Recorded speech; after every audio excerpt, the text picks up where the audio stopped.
All right, Chad. I knew this is how this was gonna go. First like right off the bat. Right off the bat. First question: What was it like growing up with the name Chad? It's pretty funny because the first way I introduce myself to most people is like, "Hi, I'm Chad. No, I'm not a douche." And that's kind of how we started off. Yeah. And then 10 minutes later, they're like, "No, but you are a douche." So that's fine. Nice. All right. So that was a non-conventional intro to our guest here, but how do you say your last name? Swieca? Swieca. It's Polish, so it's like Sweeka is like the pronunciation. All right. So we've got Chad Swieca from Soccer Speed, now from Riverlight FC. So how would you introduce yourself to somebody when you get in the elevator with them? Oh, that's a deep one. How deep do you want to go? I mean, you only have like 15 seconds before they get off the elevator. Oh, I was like, this podcast only got 15 more seconds, man. No, I mean, I would typically just say, hey, I'm a business owner. I own micro facilities and a USL franchise. That's usually how I kind of introduce myself. Yeah. If they ask what it is I do, yeah, that's the 15-second pitch. Nice. That's good. So can you talk about your entrepreneurial journey, but also your path to get here? Because I know you've played professional soccer overseas. Like, you've had this, honestly, I think, crazy story, especially for you being as young as you are. Like, you've had a lot of different experiences. I feel old. But yeah, no, I I played overseas for 3 years after college, in Australia, Sweden, and then lastly in Africa. And in Africa, I was in Liberia. I was playing, but I was also doing mission work, working with kids in the village, and also preaching and whatnot. And then this lovely thing called COVID happened, and came home. Didn't know what to do. Hadn't lived at home with my parents for 10 years. And moved back in with mom and dad. So that was loads of fun. And so my first thought process was, how the heck can I get out of this house legally while we're in a shutdown? So I started hitting up kids' parents, basically, because I coached in college, and basically just started going to backyards coaching kids. And that was kind of the start of the entrepreneurial journey for me. Before I knew it, after 2 months, I had about 30 clients. Wow. Was making a number of amount of money that was obviously telling the IRS about. And after 3 months, one of the parents was actually a commercial real estate broker, and he came up to me and was like, hey, do you want me to get you a building? So I went ahead and just said, yeah, sure. Got my first building, which was in Batavia, and I got a business degree from Wheaton College, and so my mind has always kind of been a business sense. So I knew right off the bat, like, okay, I can't go ahead and name this like Chad Swieca Soccer Training. Yeah. Because I knew that if I ever wanted to leave or get out or change or anything and continue a sustainable business, I knew that I couldn't be the name of it. Right. So really conventional. I was like, well, I want to get kids faster, and I like soccer, so I named it Soccer Speed. Nice. Super original. And that was how that brand began. Wish that I had, maybe a marketing company at that point that could have given me some guidance, but that was the beginning. That's awesome. I actually didn't know that that's how it started. I mean, I feel like COVID wasn't that long ago, but at the same time, it's like in the back of our minds, but that's crazy. So it was just backyard soccer turned into business. And then, man, what an amazing opening for, hey, I have a building. That's pretty cool. So that must have been like a game-changing moment for Soccer Speed. Yeah, it was crazy, man. I remember moving into the building, and one of the first things I did was I used all the money that I had from basically that last 3 months to get the building, get turf in, get everything built out. And then I had a camp, but I had $0 in the bank account, and then like the next month's rent was coming. And basically, I just remember like literally, I literally was just like, I prayed, and I was just like, I need 12 kids for this camp. Yep. It's like, I need 12 kids to show up for this and pay for it. And I had 13 kids show up for the camp. And I was just, and 4 of them showed up on the day of. Like night before, I had 9. Wow. So I was like, extremely, like, I was like, okay, yeah, cool. So God's got this. I don't need to worry about it.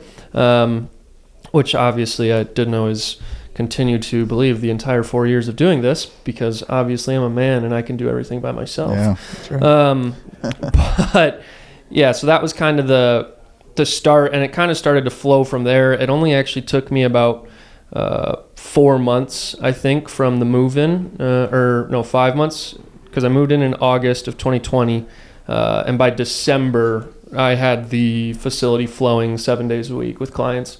And so that's when I kind of started to look and be like, okay, I could expand this and bring somebody else on, or get bought out by somebody, which I did not do, thankfully. But yeah, so then I started to kind of grow in 2021 and started to look at how I could actually build a business. Right.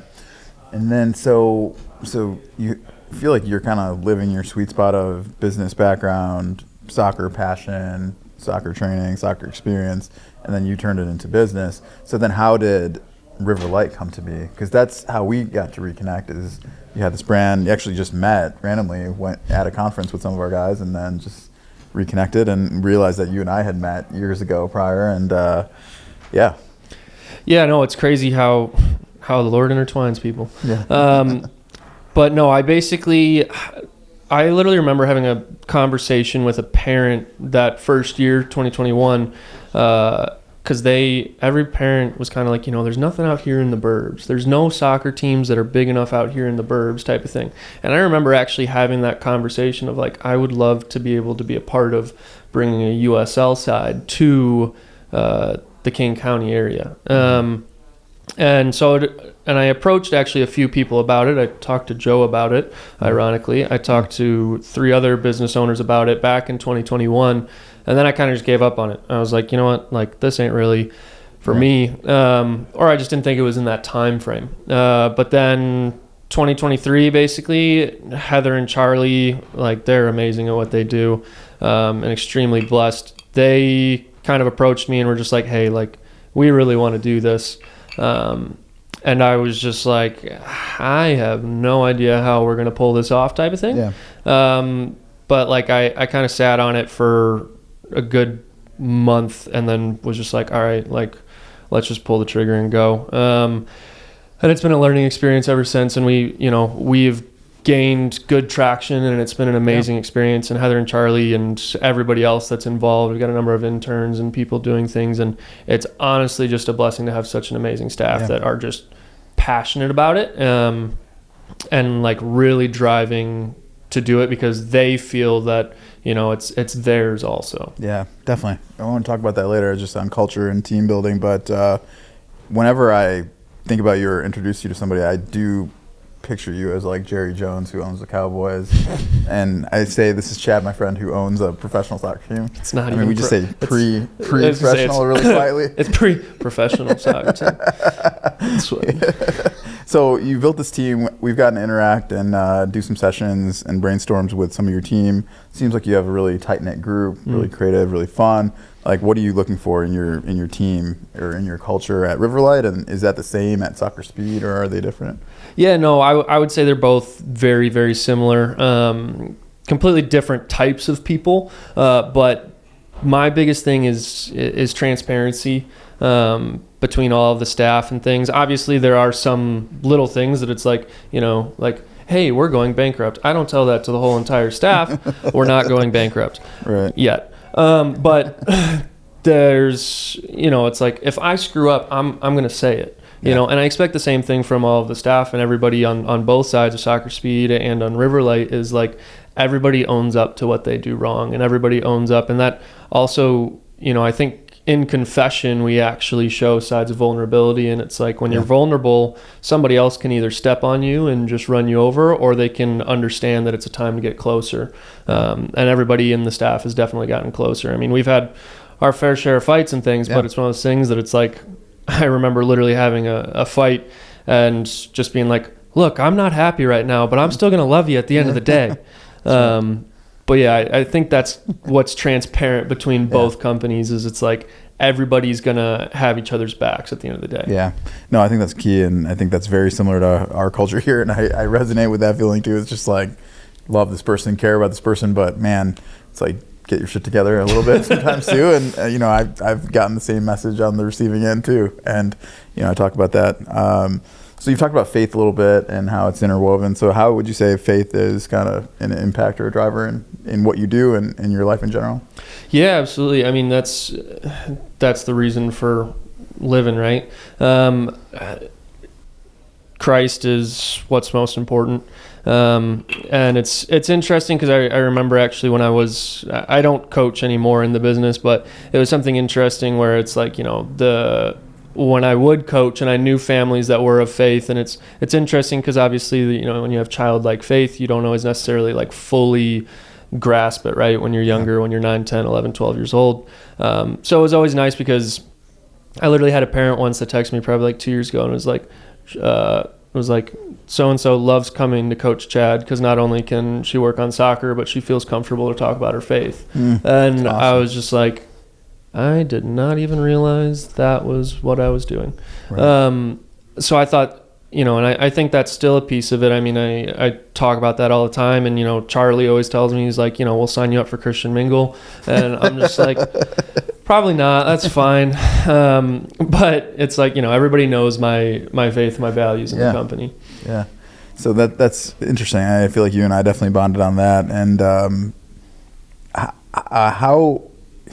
one thing that I feel like you and I are really aligned on is our pursuit of knowledge and wisdom and growing in that by latching onto mentors and coaches and advisors. And, you know, sometimes it's a good experience and sometimes it's not so good.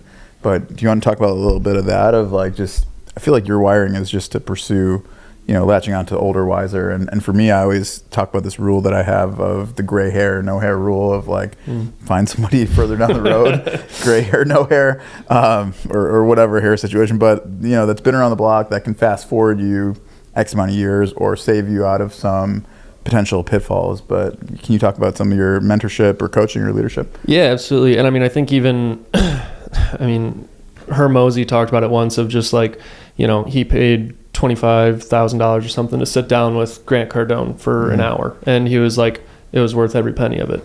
Because if you can find somebody that's so far ahead of you, that can basically make you skip 2 or 3 steps, that's extremely helpful. Yeah, I've been extremely blessed. I've only actually gone out of my way to pay for one coach, which didn't fully work out, but I've been extremely blessed to have a number of parents that we coach their kids that I've been able to learn from, that own large companies and different things, and all in different aspects, as well as my uncle is also extremely successful in business. So ever since, you know, kind of inception, I've been able to kind of set up a call with somebody and be like, hey, I'm struggling in this area. Like, what are things? And even one of the dads that I talk to more frequently, he always asks me, he's like, you know, it's a laundromat. You got the laundry, but are you selling the soap too? And so he always is kind of like challenging me to question a little bit of like, you know, you're doing this side of it, but can you do both sides, or can you get the whole building included? So I definitely think mentorship is extremely, extremely, you know, insightful and helpful, because at the end of the day, if you're not heeding information from somebody or trying to learn from somebody, then you probably think you already know everything, which pride comes before the fall. So yeah, no doubt. And I don't know, I feel like you and I are both kind of arriving in a similar spot with coaching of just like, just want to kind of be solo for a little while and just do the work and just heads down. But man, I find a lot of value in having, I think, the right coach. Yeah. For me, what I value is you have to have done it before. Like, it's like, I think not to quote Kanye, but I think he said he's like, I don't take advice from people that are like broker than me or whatever it is. But like, so for you know, for me, I realize that with coaching is, if I'm trying to get to a certain spot, I need somebody that's done it or been there that can help me fast forward, versus like, hey, hasn't done it before. And that's what ultimately shifted my thinking on coaching too. Yeah. And it's crazy we're hitting the same spot and we're only 3 years apart. That's wild.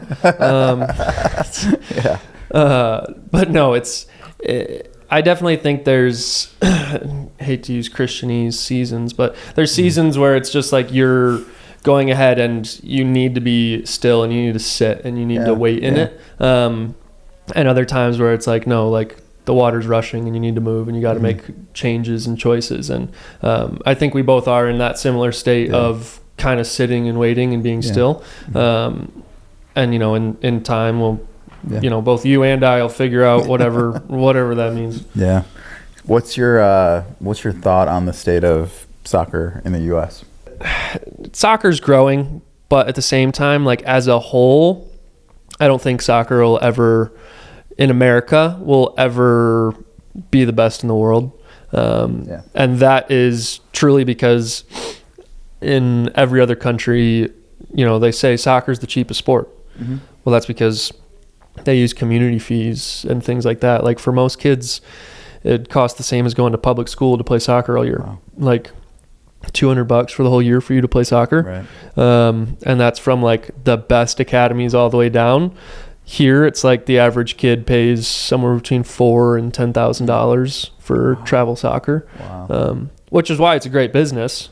Yeah. But it's not actually necessarily helping the kids. Interesting. Yeah, we're just like on the cusp of sending Jesse to the club, or maybe not. But yeah, I mean, I have not expected to enjoy coaching soccer as much as I have, because I know very little about soccer. I'm hiring. Yeah. you don't want me coaching. But man, it is so much fun to just see the kids, like just like the joy and especially like when we win. And we've won a lot, and which I'm proud of with the humble kids. Brag. Yeah, yeah. But yeah, I mean, it's just amazing to see like how the kids like band together and they really like push out each other. But what do you say to the kid that thinks they're not good at soccer, and then what do you say to the parent that thinks their kid is way better than they actually are? That's hard because I don't believe in like participation trophies, right? Nobody in any of our staff really does. So the kid that's not very good, right, we kind of just try to figure out, does this kid even have an actual hunger for soccer? Right. Because if a kid is awful, but is like, I want to be the best, I will do everything that I can. And I was actually just texting one of those kids. He was, and he'll attest to it, he was terrible. Like he was awful 2 years ago. And his dad came to me and was like, hey, it was actually literally like 2 years ago to this week, because it was 2 years ago over spring break, and was like, hey, can we train every day? And I was just like, yeah, but he has to do everything I tell him to do after we get done training, because I need him to be perfect at it the next day. And he actually did it. And I remember even like one of those days, like it's just pouring in the rain, and I'm just like, okay, like we can be done. And he was like, no. He's like, we can just go under the bleacher over there and like work. And I'm like, okay. And here we are now 2 years later, the kid's playing at IMG, and he's getting looked at to potentially go to Portugal for a trial. So it's one of those things where it's like, if you really, really want it and you're willing to put the work in, it does. Like he is also an athlete, so that's a benefit to him. But it's like, if you're a bad player, like it's not too late if you're willing to put the work in. Yeah. And then on the other side of it, of a kid that's just like too good, it kind of depends, or not too good, but like the parent thinks they're too good. Yeah. That one's kind of hard sometimes. Sometimes we try to just figure out how to give the parent a reality check without like just straight up telling them. Sometimes we'll bring in another player that's just way above them at the same age and have them train together. And then the parent's just like, oh. Other times they actually end up looking at us and being like, oh, well, they were just as good. And we were just like, oh, you don't know anything. So then we will, because we're not a club, right, for soccer speed. So then we'll send them to go try out at a club that has a lot of really good players, so they can kind of see that their kid looks like a lost duck out there, which isn't necessarily the nicest thing to do, but sometimes reality is the best help. Yeah, for sure.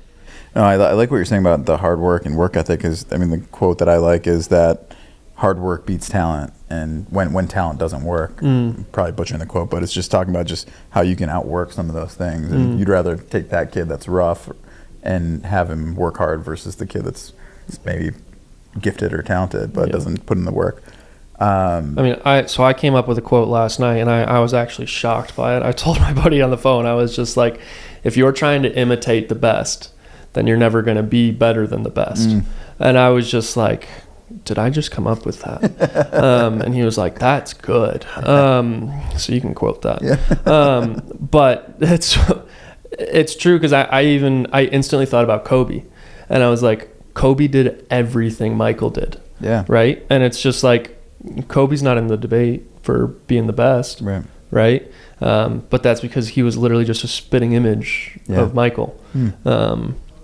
So even as we evolve and adjust in our game, in business, what we're doing, it's like, you know, we can, just like a business coach, we can look and emulate them.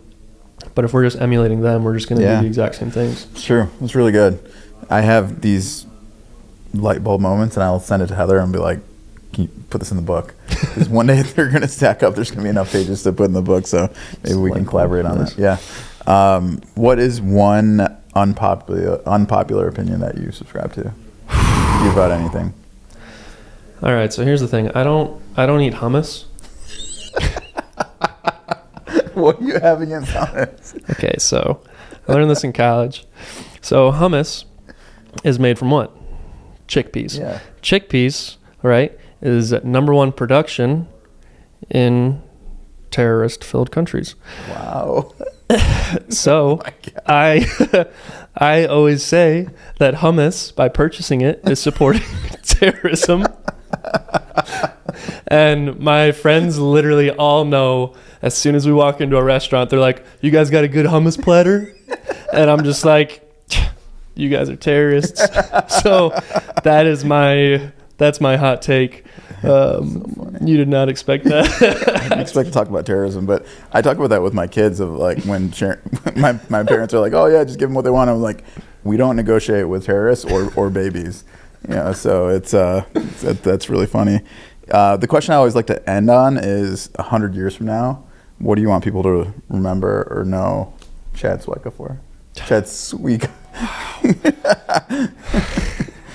Do you want to redo that entire thing really quick? So, the question that I like to end on when I get our guests' names right is, 100 years from now, what do you want people to remember about you? That's deep. I don't really know if I want something like for my name's sake, but it'd be more of just like, he left something for the community. And that's kind of, that's soccer. But in Africa, that was kind of the thing of just like, it's so desolate over in Liberia. And somebody called me and was like, hey, we want to name a school after you. I was like, I was there 5 weeks. I don't deserve a school to be named after me. Wow. But that got me thinking, and just being like, okay, small things make major impacts. And so it's one of those things like, maybe I can build a school over there one day. Maybe I can build a field or something like that. But things like that kind of change, a community. And I think that with the businesses we have here, whether that they last 100 years or not, I think that Riverlight in the community of Aurora can really help that city. And I think it, especially with the community and the Hispanic culture that is there, I think that it's a massive opportunity to actually kind of change that area as a whole. So 100 years from now, I would love to see that team is still prevalent in the city of Aurora. I think that would be amazing. That's awesome. That's really good. We didn't press on it enough, I think, but what are you most excited about with Riverlight? I know games start in a couple months? Yeah. So the thing is like, I know we're going to win. Of course. And like, I'm not even like worried about that. Like, some people are like, oh, this team's looking pretty good. This team, like, everyone's competing for second. And if you're not first, you're last. So, but it's Ricky Bobby, you're at shake and bake. But I'm not really concerned about the things on the field. I'm more so, looking to what the fan engagement's really going to get to be like, both on the men's and the women's side, because I think it's going to end up being polar sides of the spectrum for who comes out for those two games. I could see the men's games being really kind of rowdy, which would be really fun, and I can see the women's games being a massive family type events. Nice. So I'm just more so excited to see like what happens from the community aspect of it, because I think that they're going to be very different. But talking to Charlie and who he's bringing in, like there's a number of high caliber players that are coming in, youth national team players from multiple different countries, both on men's and women's. So I know that we're going to compete, and it's going to be a fun team to watch. Nice.